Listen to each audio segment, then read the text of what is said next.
That's always a Right. Good evening, everyone. My name is Kate Rademacher, and this is the Writing for Your Life Second Tuesday Writer Discussion Group. It's great to see folks coming in. If you're joining live, please introduce yourself in the chat, maybe your name and where you're dialing in from. I'm really pleased to have tonight as our speaker, the Reverend Dr. Dorothy Sanders Wells. And I met Dorothy at the recent Writing for Your Life conference in Atlanta. So it's really a pleasure to have her here tonight. She also is an alum of Publishing in Color Conference. So we're really thrilled to have her as our speaker. And I'm just going to briefly read her bio, and then I'm going to hand it over to Dorothy to tell us more about her background. The Reverend Dr. Dorothy Sanders Wells is a priest and a pastor in Memphis, Tennessee. She's the rector of St. George's Episcopal Church. After practicing law for nearly 20 years, Dorothy responded to God's call to ministry. She loves serving her community and strives to make a difference in the world, and her writing most often focuses on issues related to justice and equity for all of God's people. If you haven't checked out Dorothy's writing yet, I really encourage you to. During or after this session, we're going to share some links. So Dorothy, why don't I go ahead and hand it to you? And I should have said the topic of your talk tonight is exploring contemporary issues through a scriptural lens. And I know we're all really eager to hear about that. So please go ahead and take it away. Great, thank you. It's so good to be with you all. Kate, you asked some provocative questions earlier, so I think I'll pick up by trying to answer some of the questions that you raised of me. Yes,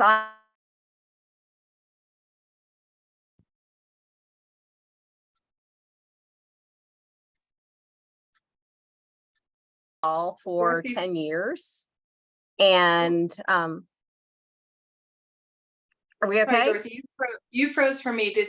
Denise, did she freeze for you too? Yeah, okay, you froze, but I think you're back. So go for it. Oh, okay. Am I back? You're back. Yep. Okay. So I am a minister here in the Memphis area. Love what I do, love serving God's people. But I think I've always been a writer at heart. I started writing in earnest as a high schooler, and I've kind of been writing ever since. I really focus a lot of my writing now on justice issues. And what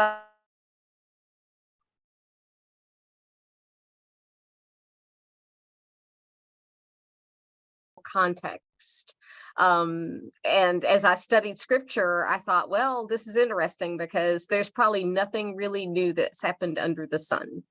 And so I spend quite a bit of time still reading a lot of history.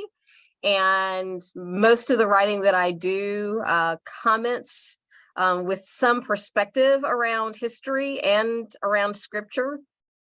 So I want to just talk a little bit about contemporary issues and spiritual writing, and why it is that I also believe that we're called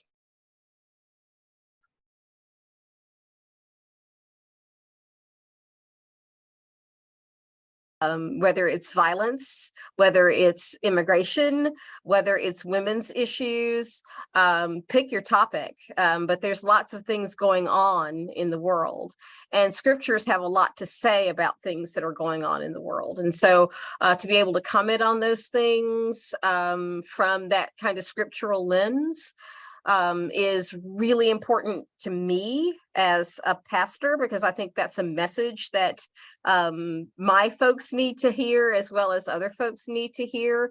So I think writing started for me as a pastor with the newsletters that I send out, because I send out a column in every newsletter that goes out. And so that was where, as a pastor, it started in earnest. Is what do I have to say to God's people here in this place? And I realized that a lot of the things that I would have to say to God's people here in this place are things that I would share with God's people anywhere. So all of those things just are kind of important things. And so I've been doing a lot of writing. The particular things got me really writing a lot. I remember Trayvon Martin being a thing that had me writing a lot. And I remember Charlotte's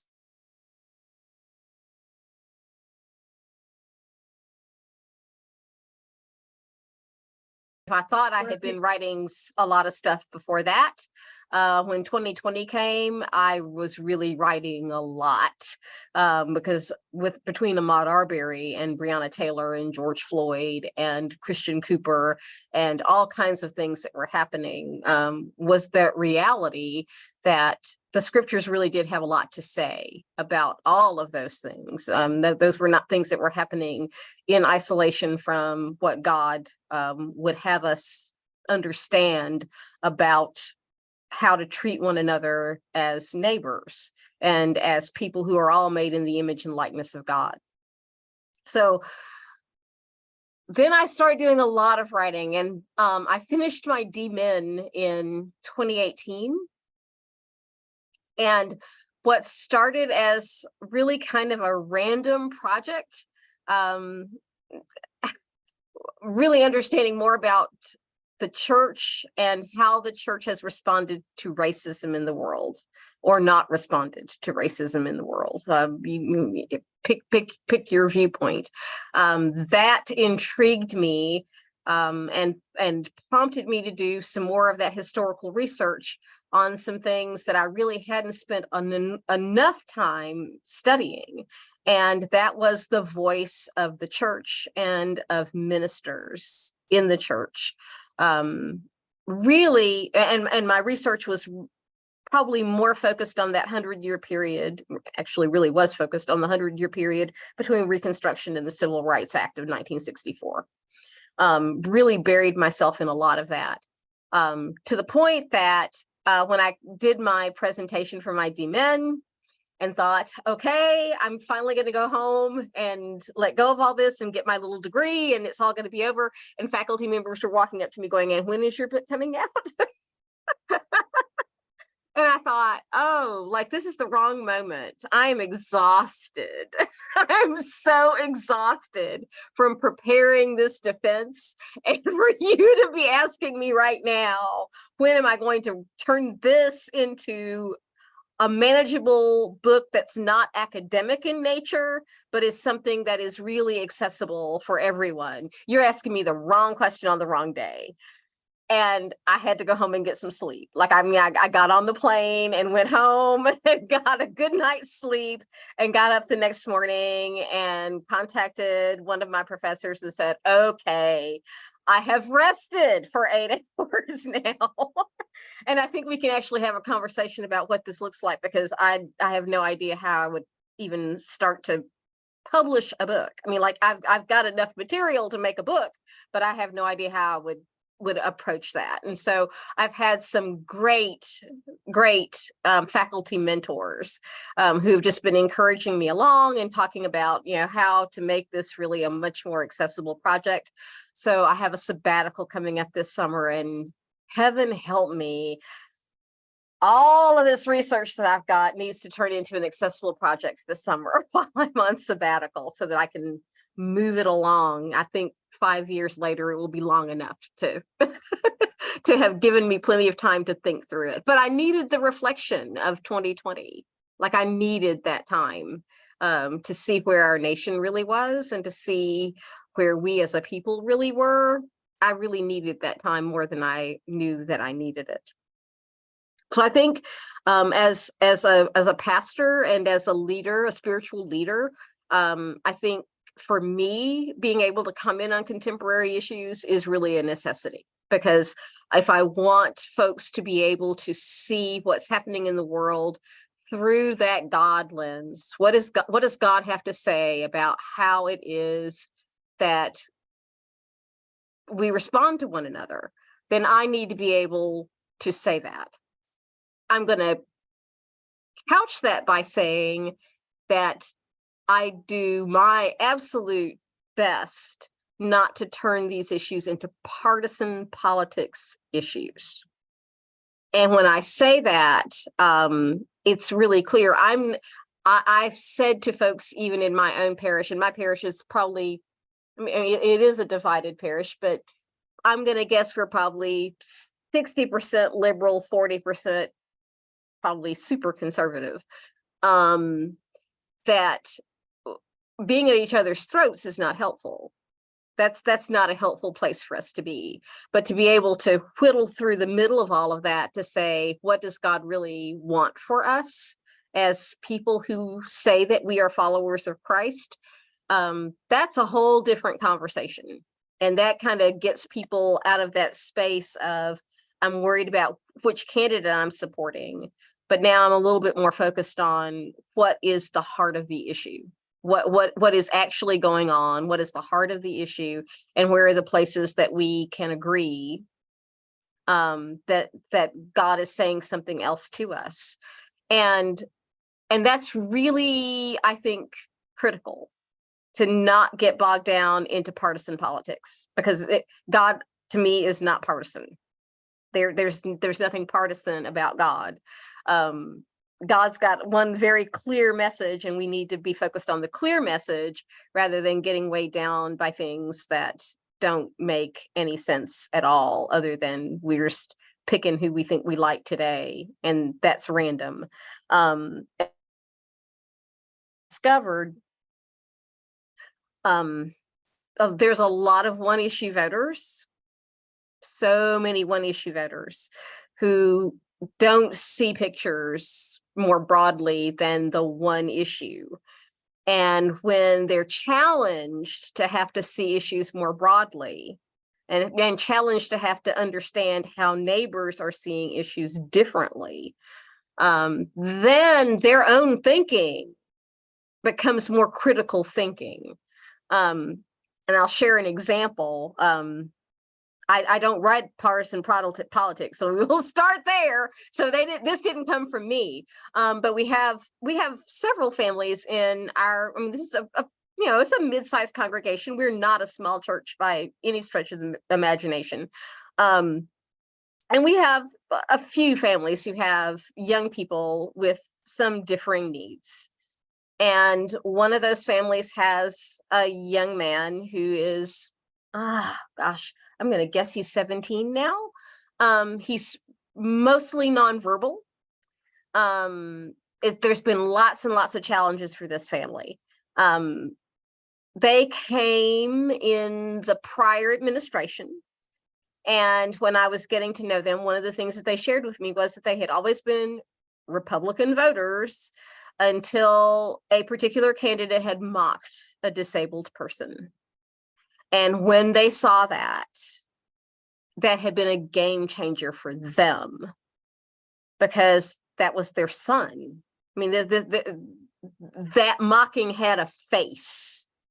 It was real. It wasn't just some, this is supposed to be funny, but not thing that happened on television, but that was real to them, and it had a face. And so they were actually in conversation with another family in the parish who, and this is also a well-to-do parish. I guess I should say that this is a fairly well-to-do parish. And another family was having a conversation and sharing some things with them. And they proceeded to try to explain how their minds had been changed and how they had been broken open by what they had seen, and really kind of had their heads taken off. And they in turn took the heads off of the folks who were taking their heads off. And they said, have you met our son? Like, have you met him? We're living this every single day. This isn't a joke for us. This isn't just some amusing thing for us. This is real because we live it every day. And all of a sudden, two folks who were at each other's throats in a conversation were finding themselves having a very different conversation. So that's what we hope for when we talk about contemporary issues in our writing.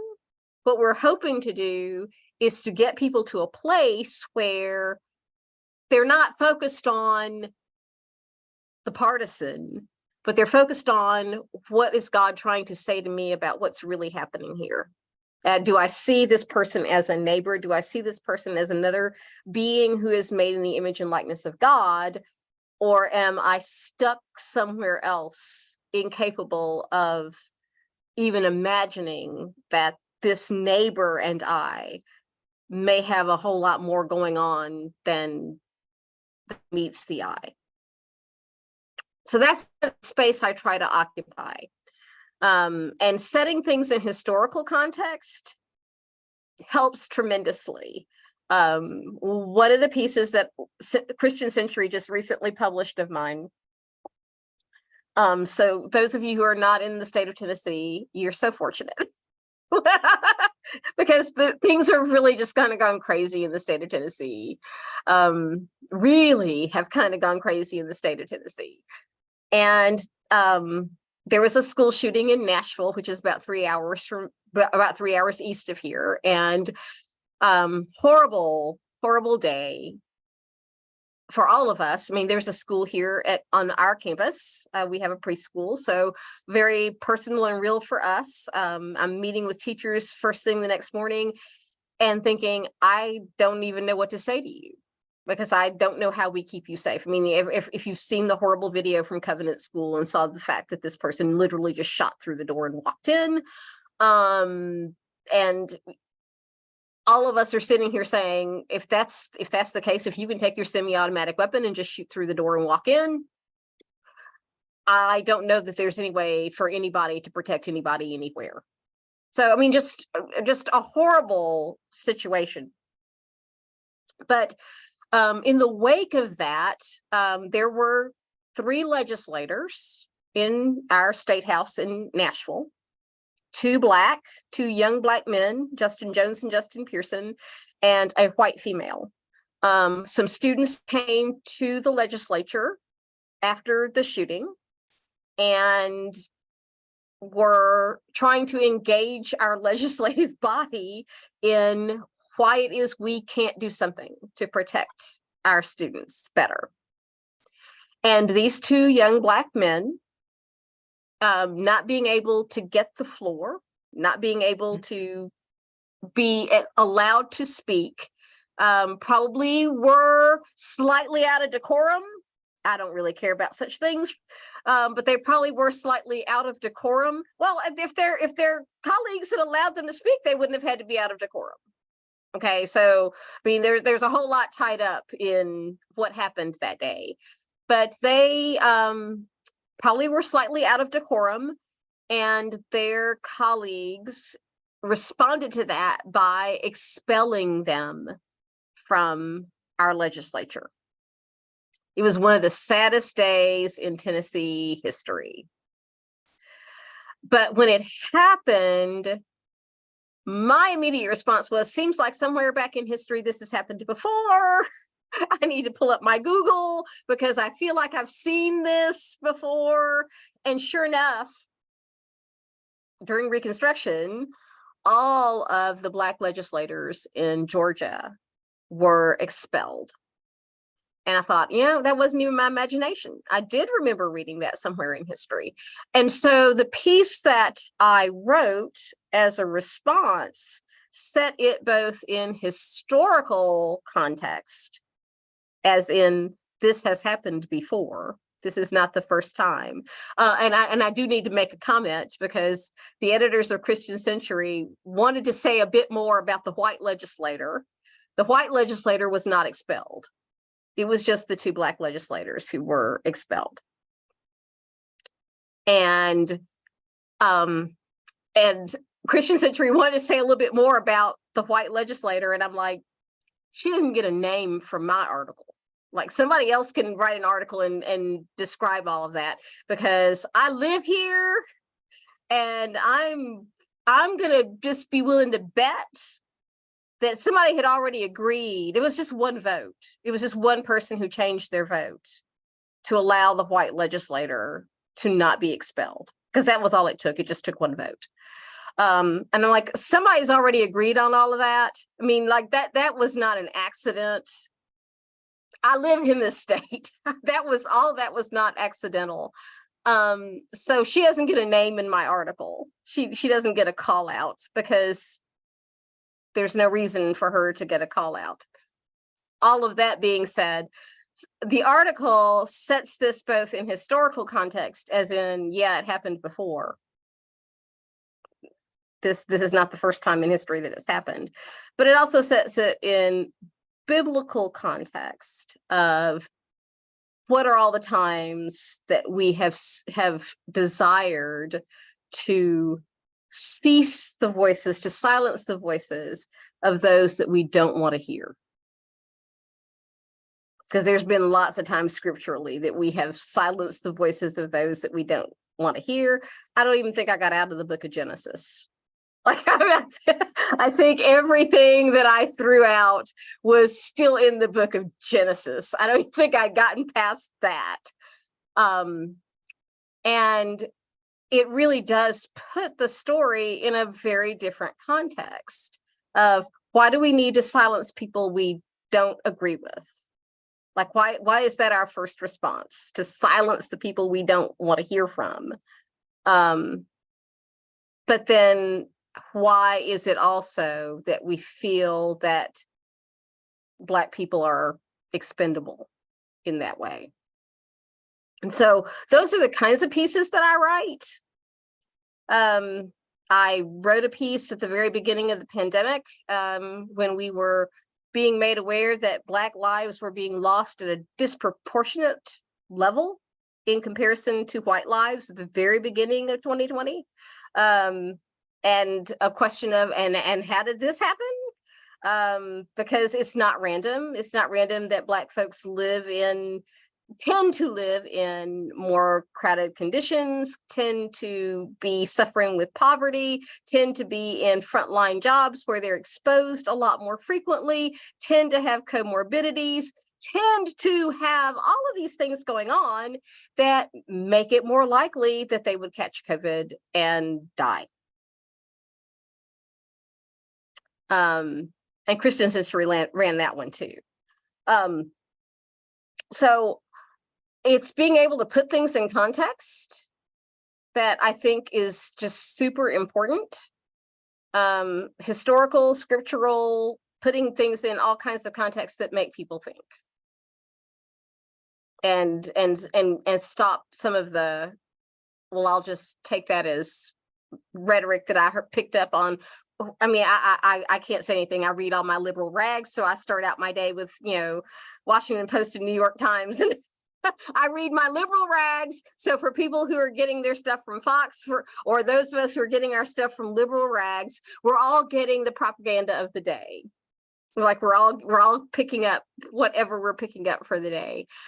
So to be able to do that, but to shake away the propaganda and to get down to what's really important, I think, really is more critical in being able to share that story about contemporary issues than not. So I think this is where I'm supposed to give you advice about writing about contemporary issues in a way that doesn't exclude people, that is inclusive, informative, not partisan, and definitely based in scripture, because I mean that's what people will come away from anything that I read. I mean, anything that I write, and they'll be reading, what do I need to go back to scripture and dig? Because this is all very scripturally grounded. I may hate it, and it may really irritate me, but I can't argue with scripture. Like, I can't argue with the Bible. And she's thrown the Bible at me, so darn it. Now I'm going to have to focus on scripture.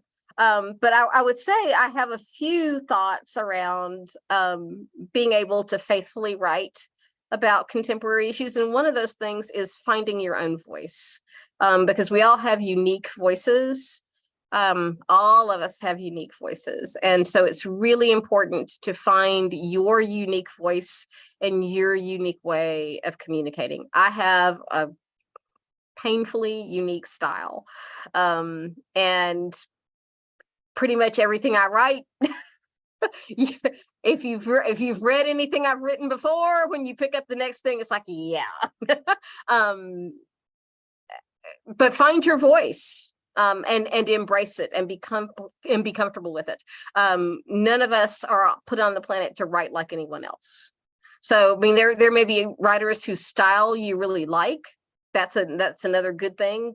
Figure out whose style you really like and ask yourself what you'd like about that style, and how that style helps inform you in embracing your own style and your own unique voice in the way that you write.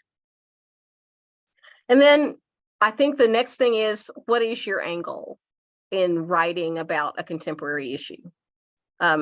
What is it that you want the world to understand as you are writing about contemporary issues? For me, I think it's twofold, as we just talked about. First of all, there's nothing new happening under the sun. Probably somewhere in history, you can go back and figure out all the ways and all the places that whatever it is have happened in some kind of parallel before. And then for me, the second thing is, what does God have to say about it? Because God has plenty to say. What does God have to say? And what do I want people to come away understanding scripturally about that particular topic? And the third thing, again, I stay away from partisan politics. I'm not interested. Wrongdoers can be wrongdoers, whether they're blue or red. I'm not interested in that. I'm really focused on, what do scriptures tell us? How are we informed? How are we good neighbors to one another, treating one another as people who are created in the image and likeness of God? And if we can focus on that and not focus on a lot of other things, I think we're well played.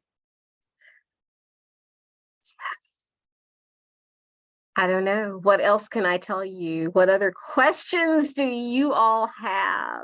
And I guess I should have also mentioned a couple other things that I didn't mention, because I am actually trying to finish this book, Lord help me, and also a couple of children's books. Before, I mean, this is my laugh now, because all children's books are going to be banned, children's books that talk about history and so I've got to finish my children's books before before they're banned.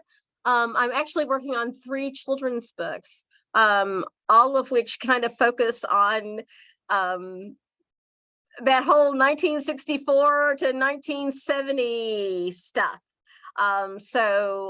One of them is called The New Neighbor, and it's what happens when someone moves into the neighborhood that you don't expect to move into your neighborhood, and it changes the whole of your neighborhood.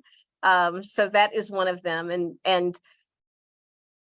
hysterically, so my daughter and I were talking about the story of me buying my first house. I'm not that old, by the way. I'm not that old, but even when I bought my first house here in Memphis, I moved onto a block where there had never obviously had never been a person of color who had lived on that block. And I moved in next door to 2 very sweet, it turned out they were sweet. They didn't start out feeling very sweet, little old ladies who were not expecting a Black person to be moving in next door to them. And so the story is kind of an abbreviated story of the journey. And then also for me to be able to understand, there's a reason these ladies are behaving the way they're behaving. And I need to cut them just a wee bit of slack, not much, but I need to cut them a wee bit of slack in understanding that they've got a story too. Like I'm not the only one with a story. They've got a story, which I unwittingly learned a whole lot about because the previous owner of my house had left a box with all kinds of newspaper articles and pictures and all sorts of stuff. Turns out these folks had been best friends. These kids had grown up together. They had been best friends. This little old man who had owned my house passed away. And that was like their last piece of history, of their history, that was gone. And I needed to understand that. I mean, that box didn't just get left there for no reason. I even tried to give it back to the family and they wouldn't take it. And so then I started going through it all and realized, oh my gosh, these people were best friends. Their families were best friends. And now these ladies are all that are left. Well, that's a story. And understanding that as story meant that I really did have to cut them some slack and see them in a whole different light. So that's one of the books. One of the other books is a book about the Green Book. If you know anything at all about the Green Book, the book that Black people used to travel around before that 1964 Civil Rights Act supposedly made it safe for Black people to go and travel and stay at that same Holiday Inn that everybody else could stay at. Before that, Victor Green had produced a book that gave people safe places to stay and eat and ways to get around to be able to travel. My parents married in 1959, and my dad was insistent on taking my mother on a trip, and they used the Green Book to be able to go on that trip. So that's the second book. And the third book is a book really kind of about a biracial family, just post Loving v. Virginia, and parents telling their children, it hasn't been that long ago that we couldn't have been married, and explaining that to kids. So I have to hurry up and finish those before they're banned in 50 states and they can't be given to anyone anywhere.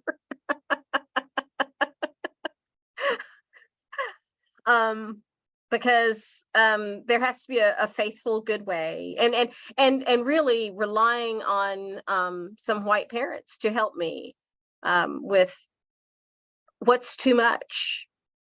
Because I mean, these are children's books, and would you read these books with your children? And what would happen when you would read these books with your children? So I've had lots of feedback from parents who have had to struggle themselves with, gosh, this is a hard thing to think that I would be reading with my kids, but I know I need to read it with my kids, and it's written so well that, but it's a hard thing to read with my kids and to tell my kids. So there was a time that, yeah, we passed a whole lot of laws that did a whole lot of things that were not great things. And the result of that is a family traveling without a Green Book for the first time. The result of that is somebody moving in next door to someone who really is not kind when that person moves in next door. How do you have those conversations faithfully with your kids? So yeah, all that. Sounds really exciting. It doesn't sound like much of a sabbatical, but it sounds really exciting. Oh no, that trust me, that's sabbatical. I won't be running anything. I won't be managing all those other things. So it will definitely be sabbatical. Well, I just really appreciate this conversation. These comments, this has just been so interesting, and I'm sure other people have questions. So please jump in. If you want to ask a question, you can raise your hand in the using the icon, or try to wave at me. I'm trying to look, or put your question in the chat, and maybe I'll start us off with a question, and then others please jump in. So again, Dorothy, thank you so much for the writing you're doing, and also for sharing and sharing your insights and experiences with us. This is great. So one thing I wanted to ask you is just about how you decide where to try to publish. I know that you also blog on Pathos, is that right? And have a website.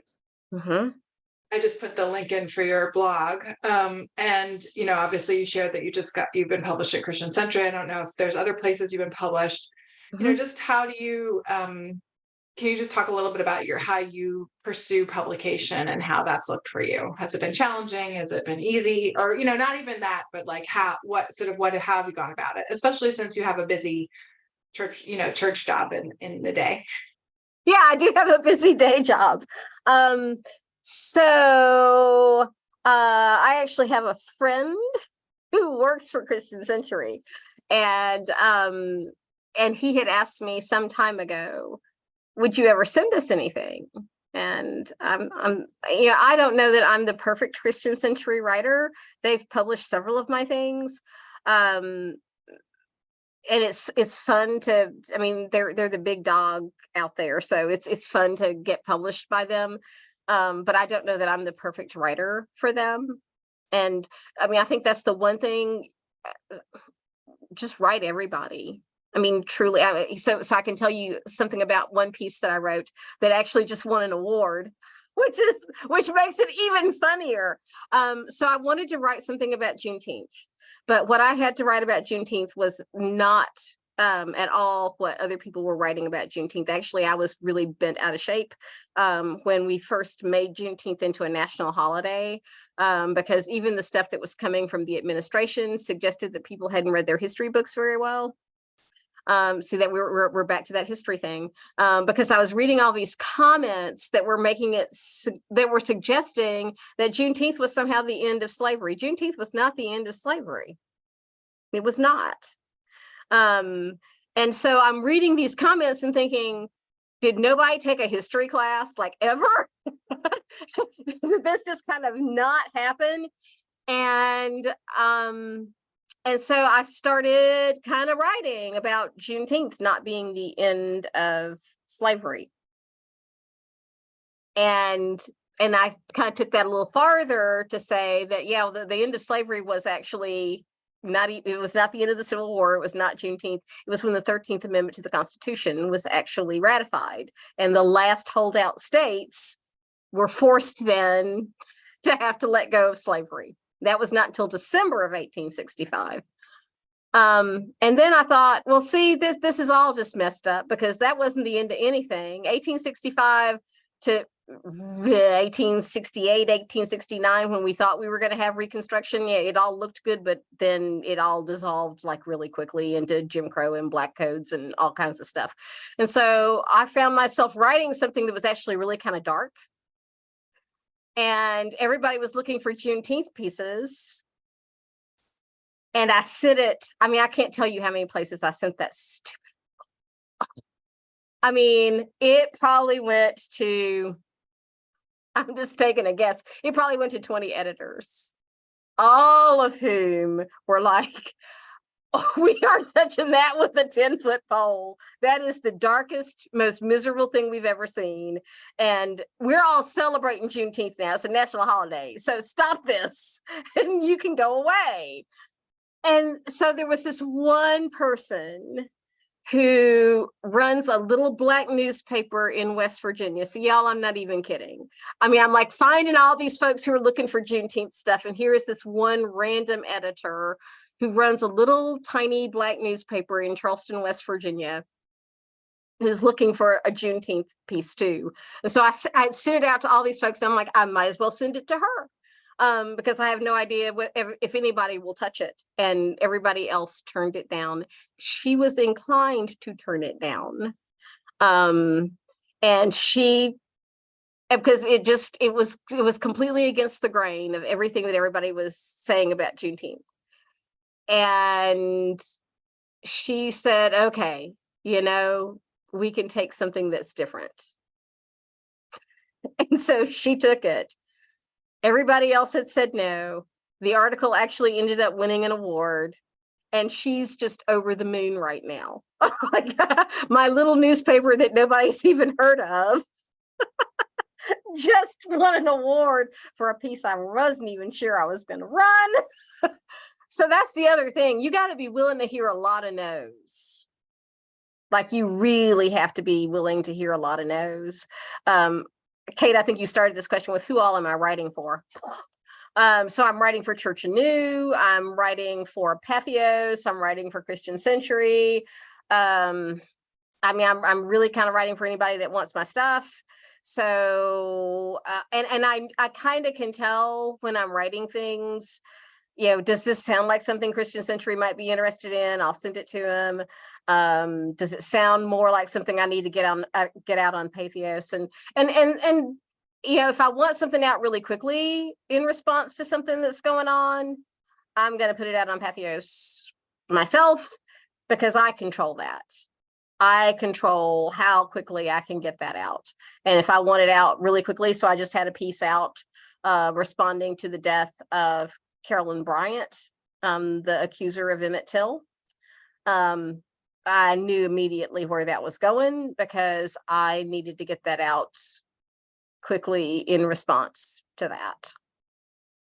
So part of it is just, how quickly do I need to get it out, and how long do I want to spend with editors trying to get it out, versus what audience am I really trying to get it to? Because I'll spend a bit more time if I've got more time to try to find the editor to get it to. But I'm writing for several platforms right now, and that's its own crazy thing. Thank you. Are there other questions or comments or things people? Okay, Kristen. Your hand. Oh, Kristen, you might be on mute. Yeah. Yeah, sorry, I was multitasking. Dorothy, thank you so much for sharing your story with us. My question is, for those of us who write on, theology and social justice, or systemic racism, I find that often we're, doing the proverbial preaching to the choir. And so I was curious how you have found that space of people who are curious, or just beginning to understand some of that, how it's connected to the Bible. So where have you found that space where you're not just writing to people who are nodding their heads? Thanks for asking that question, Kristen. What I've discovered is there's a lot less preaching to the choir than we think there is. And I think part of my discovery about that was just in writing newsletters that are going to our parish family. We think we're preaching to the choir. We're really not preaching to the choir. There's a lot that people really don't comprehend, and a lot that people don't get. Someone asked me, it's been a few years ago now, because people just perceive that I'm young enough that, oh, well, you really haven't experienced racism. Like, I mean, that's not something you would really know anything about. And I'm like, are you kidding? So there's not as much preaching to the choir, I think, as we might hope that there is. We hope that we're preaching to the choir. We want to think that we're preaching to the choir. I just read Matthew Desmond's latest book, Poverty by America, where he makes all these suppositions about things that we want in the world. And I'm like, these are just suppositions. This is not real. Like this is not who we really are. We want to think that this is who we are, but it's not who we really are. And there's still a lot less preaching to the choir and a lot more work to be done than we think. So I would say keep preaching to the choir, because you're going to hit somebody who does not understand at all and is completely ungrounded. Yeah. Thank you. Vicki? Yeah, I have a couple of things, and thank you for sharing, Dorothy. As far as preaching to the choir, also, we don't always know who else is listening, especially when we're writing in threads online or on Facebook.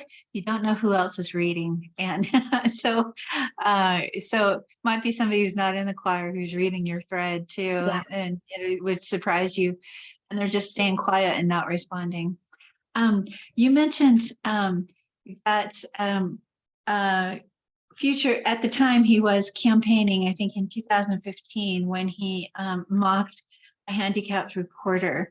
And And I had someone, a Facebook friend, post that. It came right up in my feed.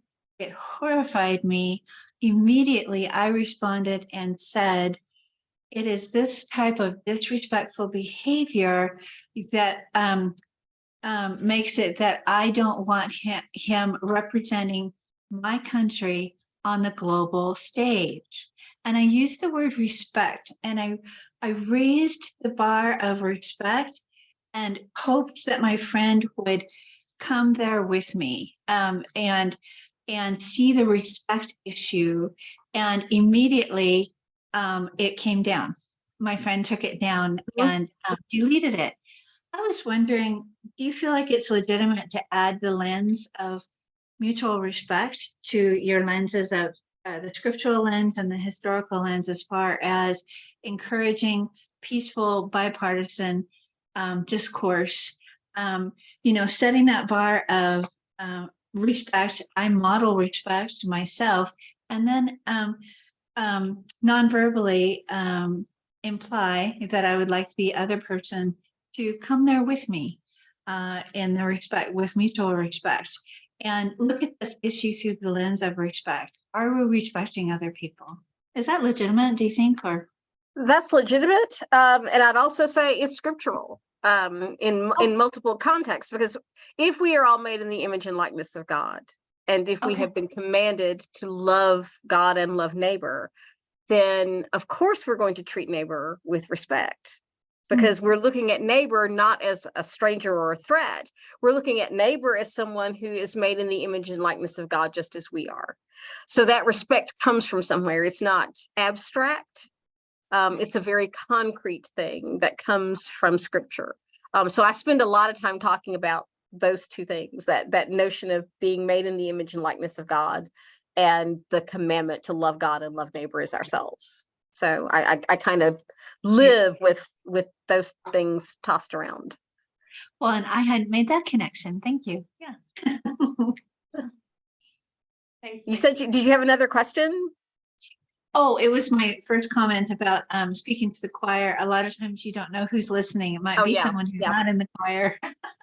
And lots of people read threads and stay quiet. So And yeah, I'm fairly active on social media. I'm sure it's exhausting for some people that I'm fairly active on social media, because I don't shy away from again, not in a partisan way, but commenting on things that need those kinds of comments.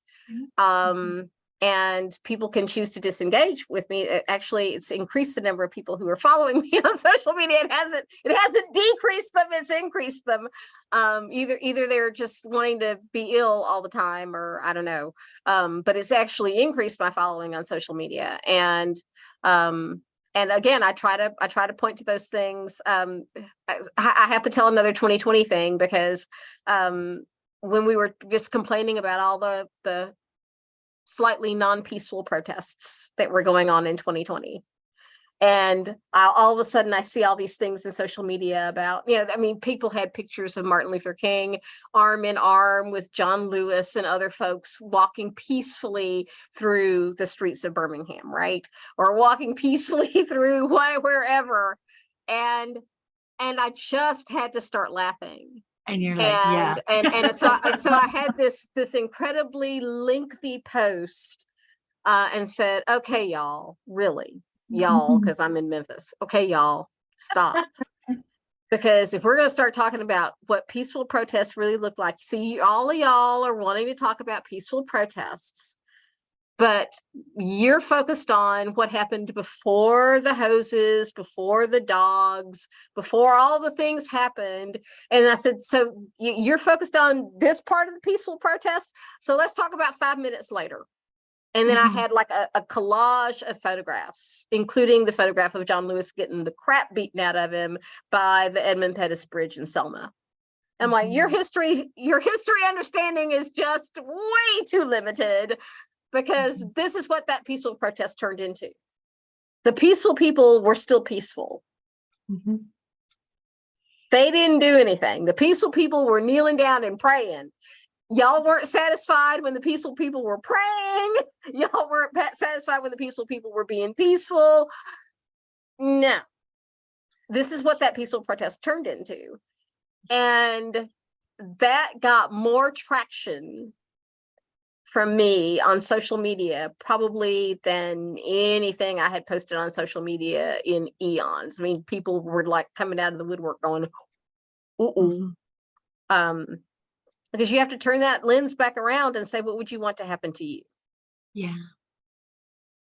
I have the same, a similar rage or fury when I'm here in Canada, and we have, we refer to First Nations instead of American Indians. And all the time we hear those of European descent referring to our First Nations neighbors.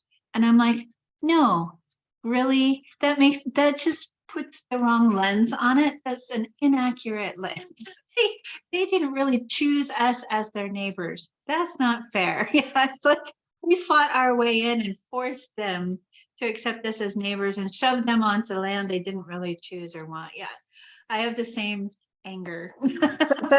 So yeah, go back to the book of Joshua. Next time you want to find a scriptural lens to put to that, go back to the book of Joshua, and the invasion and takeover of Canaan. Yes.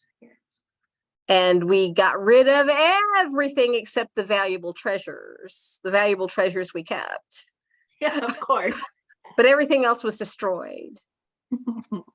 Everything else in Jericho was destroyed. All the people, all the animals, all the everything was destroyed because we somehow decided that was ours. And has that pattern. I just got through leading a pilgrimage in Israel, and Jericho is always one of my stops on that pilgrimage because I want people to walk that ground in Jericho, and I want people to steep in that. And that is the question: is this the pattern of our behavior? That if we want something, we feel like we can destroy everything else in sight to have what we want. And other lives don't matter, and other existences and cultures don't matter. We can just plow through and get what we want and take what we want. And is this actually a pattern?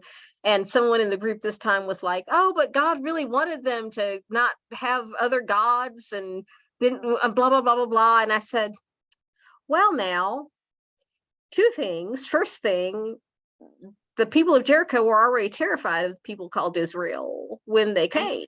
They were already terrified of them because they already knew their God must be pretty mighty, that they had survived what they had survived. And they were already terrified of them when they showed up. And two, we never gave them a chance. And the people called Israel may have actually lived into the consequence of their misdeeds, because what goes around comes around. Violence just begets violence. And so what happens to them is they suffer violence on that land.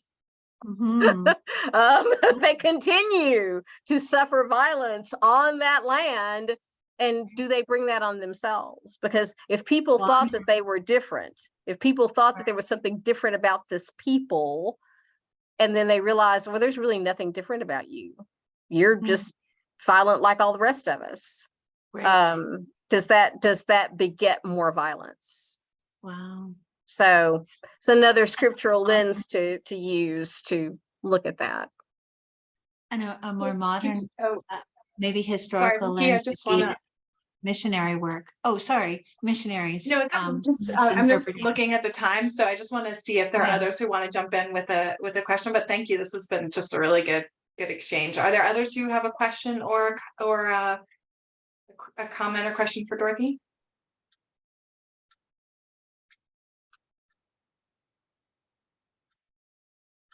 And Sarah, I see Sarah's hand up. Oh, Sarah, thank you. Sarah, go ahead. Yes, Dorothy, I just want to say this was amazing, and it was like funny and positive, and that verse, there's nothing new under the sun. It's always discouraged me as a creative person, but I kind of see it as a resource now. Like there's guidance in the past for almost anything. So it's really cool. I just want to thank you for that. Sarah. Dorothy, can I ask Thank a you. question? You started by sharing about some of your congregational dynamics. I'm curious, do any of your parishioners read your more national pieces, and have you gotten any feedback? How is that dynamic? I don't push it on them, so I leave it to them. If they, I mean, lots of my parish family follow me on social media. So when new things are published and they're out there, they know that new stuff is out there. Folks will choose to read things, and folks will choose to engage in things. And some folks, I think, just look at headlines and go, oh. Or ooh. But yeah, they engage in plenty, and they have plenty to say about stuff. So, but I don't push it on them. Are there any other final questions? I think it's one thing that I'm really taking away from this is, you titled this contemporary issues through scriptural lunch, but it's really contemporary and historical. I mean, it seems like that's really your voice, or your one of your values add is that you're not just commenting on the contemporary. And I liked what you said earlier about how bringing the historical in sort of helps soften is the wrong word, but like helps build maybe empathy or compassion or deeper understanding. So I really, I think that's I see Portia's comment, gratitude and the lens you provide. I think for me, that's part of the lens I'm hearing that you provide. So thank you for that. Any final questions or comments?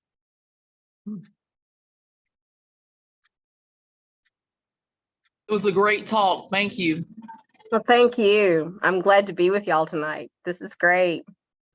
Thank Great. you. Thank you.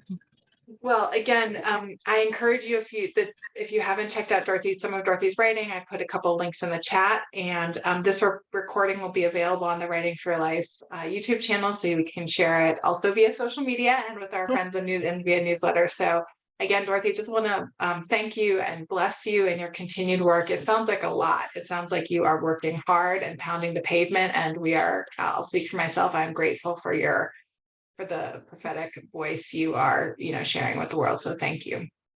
Yeah. Well, thank you. you. Thank you for the invitation to be with you all. This has been great. I've really enjoyed it. So Great.